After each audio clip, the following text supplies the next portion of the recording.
Welcome to the Capital News. I am your host, Alex Karitis. Today is February 3rd, 2020. Thank you so much for joining me already in the second month of the year. I apologize for not doing a podcast last Friday, nor a week ahead segment. To be honest with you folks, I'm just sick and tired of being sick and tired with the same old song and dance, East Coast to West Coast, this country, other countries. Just needed a break. That's all there is to it. But obviously a lot has been taking place. A lot is going to continue to take place. The title of today's podcast is Political Junkie Week because we have a continuation of the impeachment trial. In all likelihood, it will also end this week. We have the Iowa Caucus actually taking place this evening. At the time of this podcast, there has not been an announced winner. I do believe there is some sort of emergency meeting being held by the Democrats and their campaigns for some sort of delay. I don't know all of the details of that, but what a surprise. What a surprise there. And then we have the State of the Union address from the President of the United States tomorrow evening. That will be February 4th. He will be making his State of the Union speech. First to market performance, because I did not do a podcast, like I said, last Friday, and there was a big sell-off on Friday. Now, stocks can only go down for so long in this current environment until they don't. And I don't know when that moment's going to come where they continue to fall, and it'll be like catching a falling knife. I don't know when that's going to happen. But I do believe that it will, because all bubbles burst, and we are virtually in the mother of all bubbles. There is no truth. That is the reality, that there is no truth. That everybody is lying, everybody is fudging the numbers, everybody is making believe that this is the greatest economy ever. You have the coronavirus, which continues to be a global concern, or at least that is the convenient excuse that now everybody has, right? You just had the signing of the Phase 1 trade deal. Well, that was what was jarring the headlines back and forth. Oh, well, you just signed it, so you really don't have that headline anymore, do you? Now, conveniently, you have the coronavirus. Now, I believe it is serious, and I believe it's going to get worse before it gets better. I hope I'm wrong, but I believe that to be the case. And that also ties in with some questions we're going to have in regards to the U.S.-China relationship when it comes to trade, because you have to ask those important questions. What did the Chinese know, and when did they know it? What did the United States know, and when did we know it? And we'll get to that. So Friday was a big sell-off, 2% basically across the board. Big sell-off. But again, I didn't think it necessary to do a podcast that evening. I wanted a break personally. And I said, well, what's going to happen? Well, we're going to find out on Monday. And we did find out. So what did happen today? We have the Dow Jones up 0.5%, getting some of that back. S&P 500 gaining 21 points, an increase of 0.6%. The NASDAQ 100, the darling of the stock markets, of the indexes, right? Because it's all heavily tilted towards tech, up 136 points, gaining back 1.5%. We saw a sell-off across the globe last week, okay? Now you got the Japanese markets trading. They are up 0.5%. Mostly same thing across the board today on the close for the European markets. We have the Australian market up 0.33%. And the Indian exchange is up over 1%. We have the Reserve Bank of Australia. They just set their policy in regards to interest rates. It's on hold at 0.75%. The Reserve Bank of Australia held rates at 0.75%. However, the central bankers there cited conveniently the uncertainty surrounding the coronavirus, because you have to remember, folks, the Australian economy has not suffered a recession in nearly 3 decades. Their growth is heavily tied to that of Asia and primarily that of China. Remember, China kept the economy, the global economy, chugging along, albeit at an anemic pace, chugging along during the financial crisis and thereafter. Well, now they're starting to slow. This is highly predictable. They went on a spending binge. They're not going to be able to catch up with this growth. They're just not going to be able to do it. They're not going to be able to lie themselves out of what they have done. $40 trillion in debt. $40 trillion in debt. Not 40 trillion yuan, 40 trillion US dollars in debt. Okay? I've given you the statistic here before. They have used more concrete over the past few years than the United States has in the entirety of the 20th century. All right? Wrap your brain around that one. They overbuilt, they overextended. This is going to be one of the biggest credit bubble bursts ever. And right next door, you have all of the political and economic chaos that is ensuing in Hong Kong, which continues. And now you add on to it this coronavirus. You have Hong Kong shutting down their border with China, at least a significant portion of it. And so this is just going to be another thing for them to protest against, because what was the genesis of this coronavirus? Will we ever know? Remember, I say it here all the time, the truth is always the first casualty. We are in an information war. Some things, it's a physical hot war. Other times, it's just an information war. It's always, I should say, an information war in this day and age. It is a brave new world. It is 1984. It is very much George Orwellian. The truth is always the first casualty. Remember the former CIA director back in the 1980s, early 90s saying, look, you will know when the CIA has complete control when everything the American people believe is a lie. Well, we're getting close, aren't we? How many recent podcasts have I done where the subject line or the title of the podcast has been, who cares, who to believe, what to believe, truth, lies, what difference does it make? That's where we are. We have a president who touts fake news, but you have to believe him, who lies with almost every single word he says, but everybody else is fake news. I mean, you cannot make this stuff up. You just can't.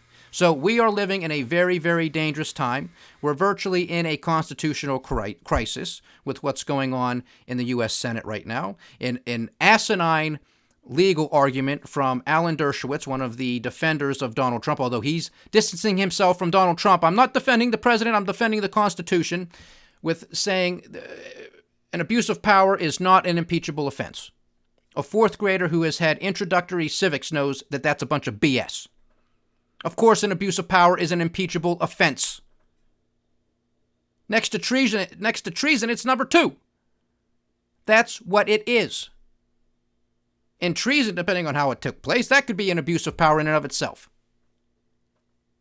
And now, in all likelihood, the United States Senate is going to acquit. We're going to get to that, but a little bit more with the market performance. You got to understand how all of this is interconnected. That's why I can go off on these rants, one thing to the next, because they're all interconnected one way or another. So like I said, the Reserve Bank of Australia holding rates, but they're setting it up. They got an excuse if China slows down, which they're going to do because they have a lot of factories shut down for at least another week. You have other businesses shut down for longer. You have, I believe in Hong Kong, they are shutting down their schools for at least a month. You have all of the air freight that is not going in and out of China. So this is going to have huge ripple effects. During the great financial crisis, China was not as big as it was as a percentage of global GDP. They virtually quadrupled over the past decade. Quadrupled over the past decade as a percentage of global GDP. You could have said, well, if this happened 10 years ago, maybe it wouldn't have been that big of a ramification, consequence to the global economy. Now, there's going to be huge ripple effects.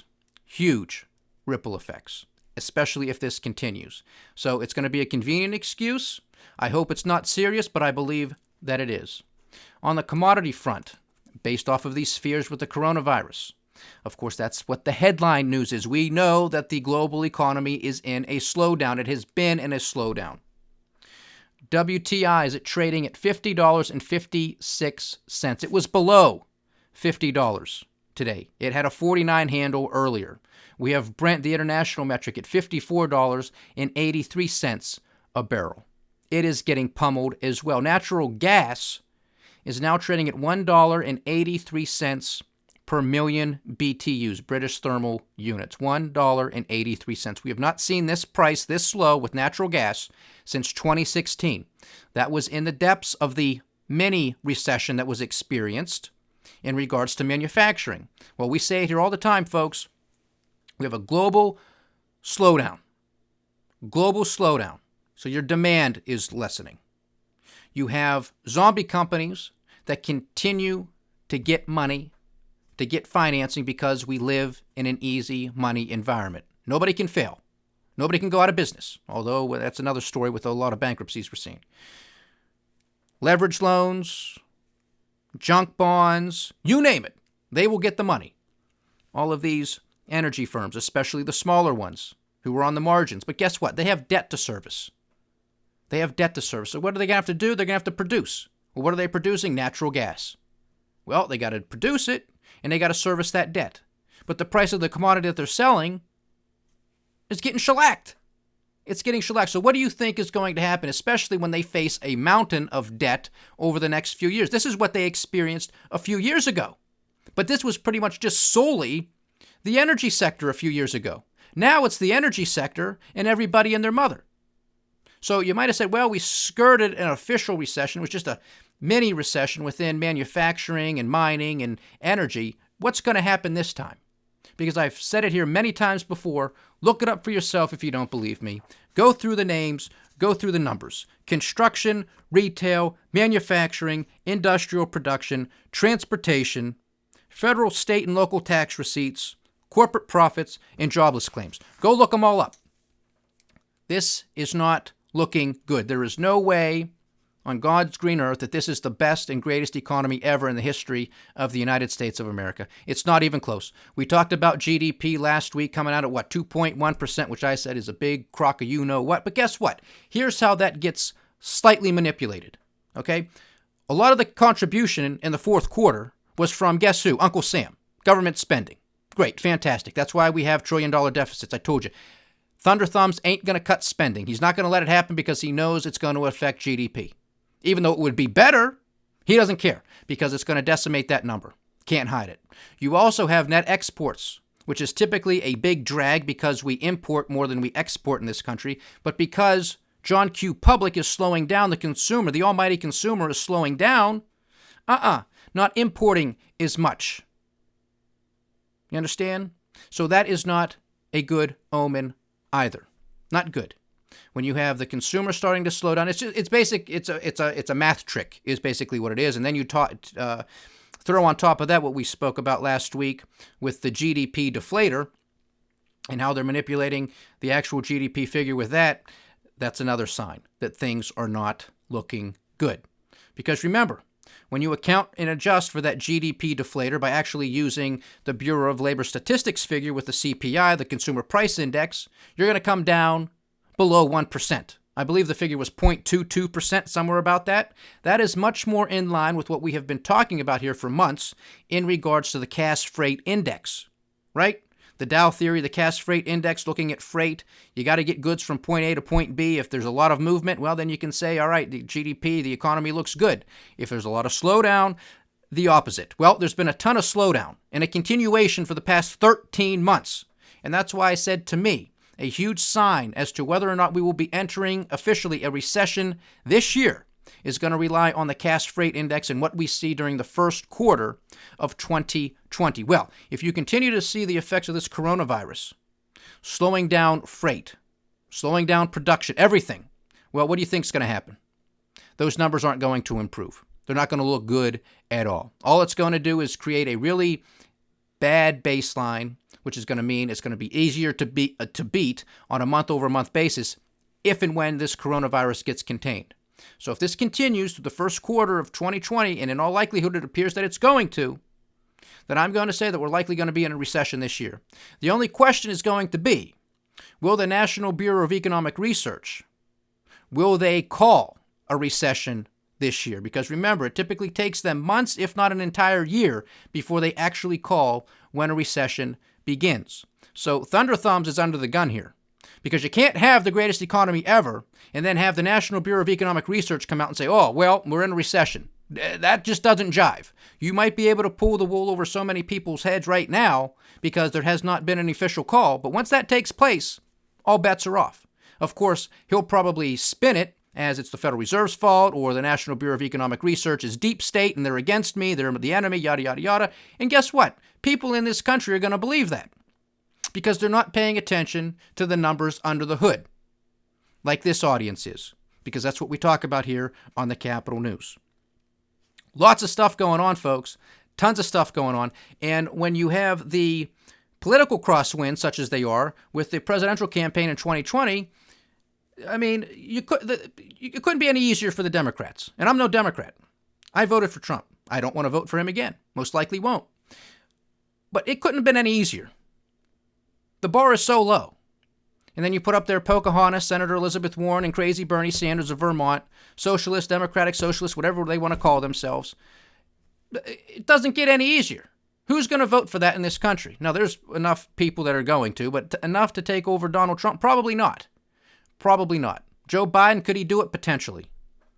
I still think that Mike Bloomberg has a really good chance.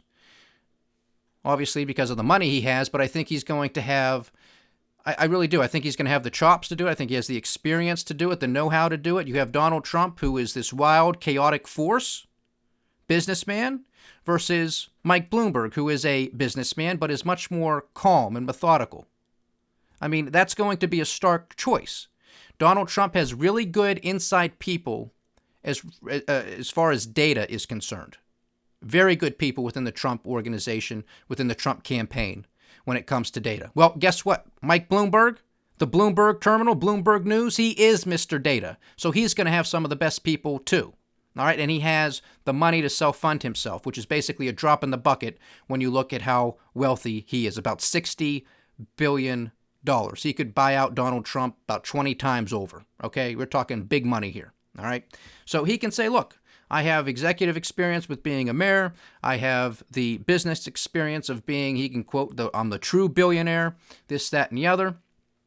It's going to be head-to-head. And Mike Bloomberg is at the age where he doesn't give a damn. He's not going to be running again. So what does he have to lose? Absolutely nothing. So I think he could hold his own against Donald Trump. I only think a few candidates on that stage, on the Democratic ticket, could go toe-to-toe with Donald Trump on the stage. I don't think Mayor Pete Buttigieg has a prayer. Elizabeth Warren would get just wrecked on Twitter and constantly attacking this woman. Now, she would hold her own in at least a couple of the debates, but for the whole thing, probably ain't going to happen. Same thing with Bernie Sanders. He could go toe-to-toe with Trump on the stage, but this country just is not ready for socialism, and I hope and pray that it never is. So Biden, maybe. I think that'll be more like two old men yelling at each other. But Bloomberg could actually offer some substance and actually go toe-to-toe with Donald Trump, because I don't think he would be fazed by Donald Trump. That's my personal assessment. We'll see what happens. Bloomberg is skipping the first few contests. He is skipping Iowa. He is skipping New Hampshire. He is skipping South Carolina, basically making the charge and the strategy. I'm going to go for Super Tuesday. If I can get a lot of delegates, then maybe I have a chance to get on the stage, debate, and move forward with the Democratic nomination. Time will tell. Time will tell. And we still are awaiting the results of the Iowa Caucus this evening. So a lot to get to. State of the Union address tomorrow. What's Donald Trump likely to say? Well, he's likely to continue that this is the greatest economy ever. He will continue down that line. There's a lot of speculation out there and some reports out there that are saying that a lot of U.S. senators on the Republican side are reaching out to the White House and Donald Trump and saying, do not mention the impeachment. Do not claim that you are going to be acquitted. Don't talk about it. Now, I have no doubt that whoever the speechwriter is going to be for the State of the Union address for the president, they will leave that out. They will leave out impeachment, most likely, or at least the part about being acquitted and I did nothing wrong, perfect phone call, yada, yada, yada. However, Donald Trump is known to break protocol. He's known to break loose, go off script. So who knows what he's going to do? He knows that's a prime opportunity, looking at all of those people directly in the face who've been after him for years and who are after him right now, rightly or wrongly, in some cases rightly, in some cases wrongly. He has the opportunity to stick it to him if he wants to. Now, I think that'll be problematic. I think that'll send a signal to some Democrats who might be on the fence of acquitting him to say, nope, now you just did it. Or some Republicans who are saying, well, I'm going to vote to acquit now. Maybe there's some talk of censure. I'm going to do that now because this guy just can't keep his mouth shut. I hope he keeps his mouth shut. I hope he doesn't mention impeachment. I hope he doesn't talk about being acquitted when he is yet to be, but we will find out, and we're going to find out tomorrow. It's going to be one for the history books, believe me. This will be the third speech he has made to Congress. The first one is not considered a State of the Union address. It's basically a joint statement to both houses of Congress. He stated that one in 2017 after he was inaugurated. That first speech was one of the greatest speeches I have ever heard. And you know how I feel about Donald Trump at this stage in the game. That was one of the best speeches I had ever heard. It was uplifting. It was bringing the country together. It was highly optimistic. It was never give up, keep moving forward, the American dream, and some substance with it too. But it was very uplifting. It was very presidential, and he delivered the speech very, very well. And I said, you know what? Fantastic. I voted for the right guy. This is what I thought was going to happen. And ever since then, it's been downhill. It's been divisive. It's been lies. It's been exaggerations. It's been hyperbole. It's been thunder thumbs on steroids. And I personally am sick and tired of it. And I think it is beneath the dignity of the office of the presidency. Now, we could say, well, so was Obama, so was Bush. That's exactly the point. Trump was supposed to be different. He was supposed to be a better kind of different. He was supposed to be draining the swamp kind of different. Well, the military-industrial complex is making out like bandits that they are. The major banks are making profits and making out like the bandits that they are. Trillion-dollar deficits, trade wars, farmer bankruptcies, farmer bailouts. Okay? That's not what I voted for. It's not what I voted for at all. Where are the fiscal conservatives? Because you have some explaining to do. I did not ask for an abuse of power. That's exactly what we witnessed in regards to this impeachment trial. Is he likely to be acquitted? Most likely.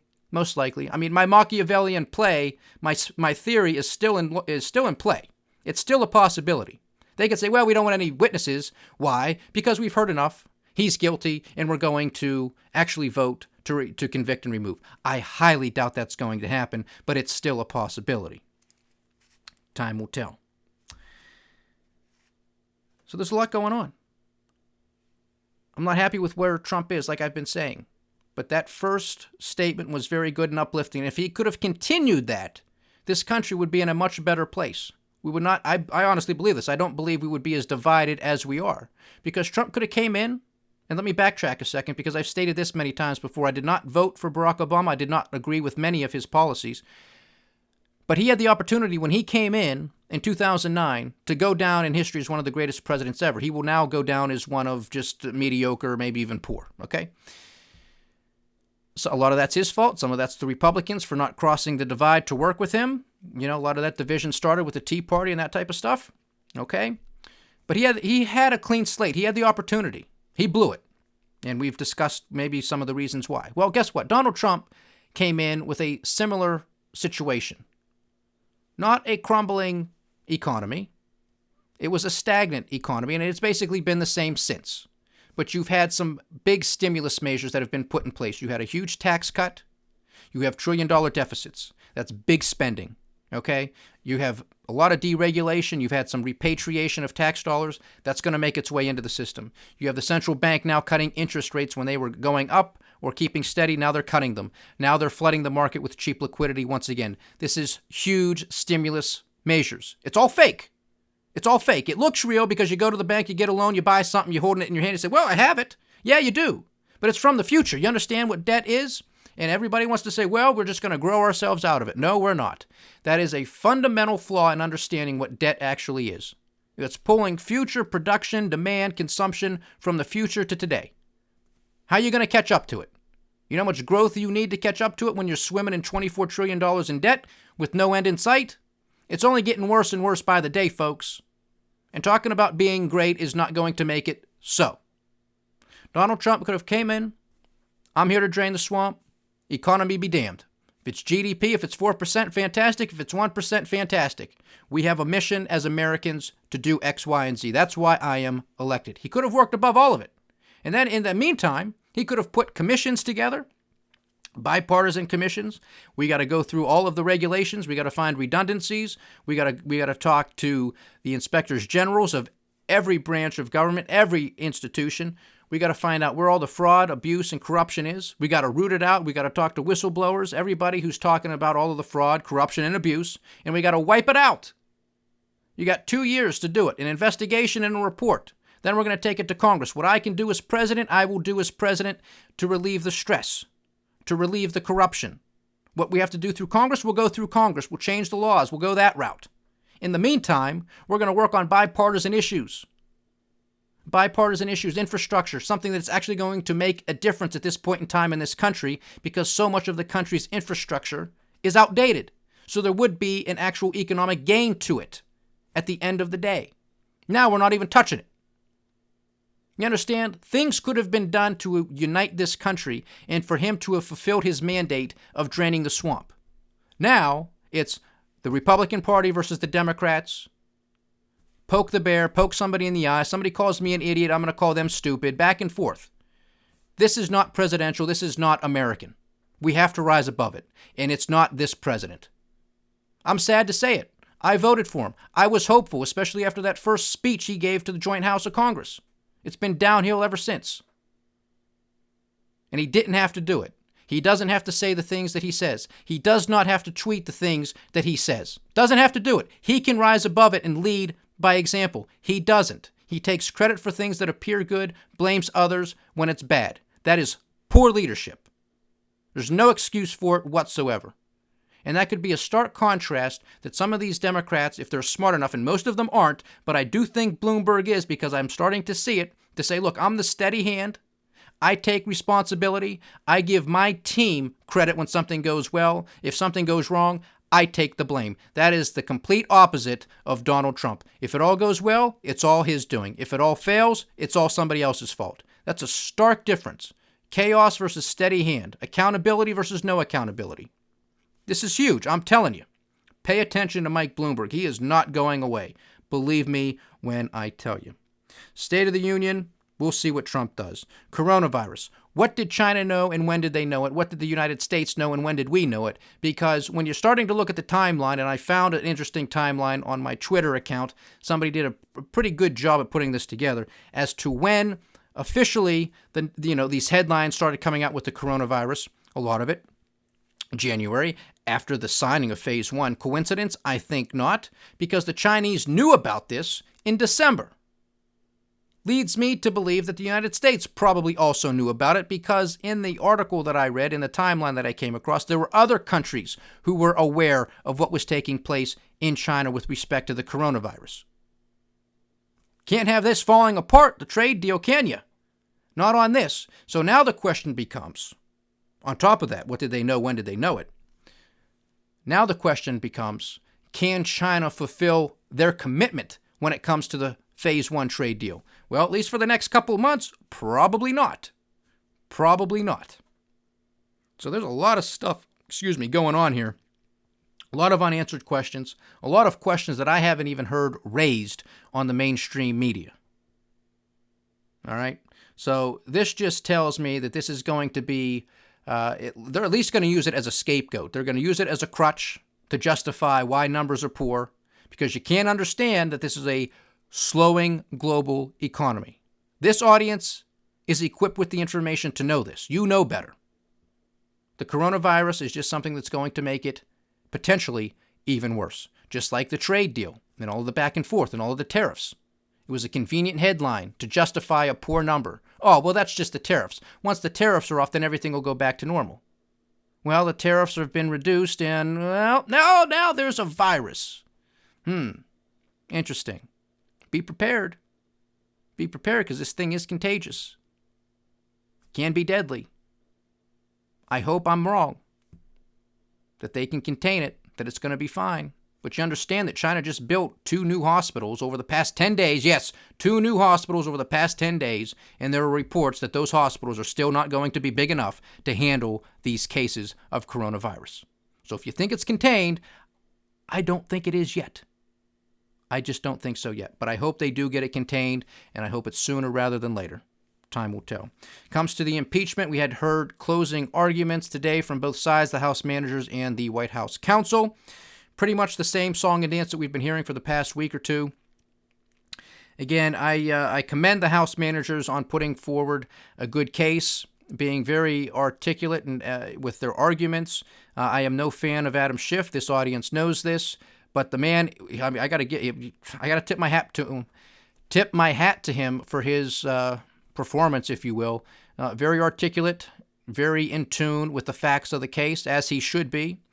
and he made a plea. He made an attempt, an argument for history, asking the U.S. senators, especially on the Republican side, to stand up to do what is right. We might be too far gone on that. I told you guys I had sent my Republican senator here from Pennsylvania an email saying do the right thing and at least get the whole truth, as much as the truth out there as we possibly can. That's going to mean more witnesses, more documentation. He voted against that. So he'll be up for re-election in 2022. I'll remember this. And not saying I'm going to vote for the other guy, but he's not going to get my vote. That's what I told him. That's what I stand by. So shame on him. It should not have been a big ask to have the whole truth. If you want to punt and you want to say that what the president did is not an impeachable offense, but it was wrong, and the American people are going to be the ones who are going to make the decision. If that's going to be your argument, okay. But then you have to allow the American people to have as much information as possible.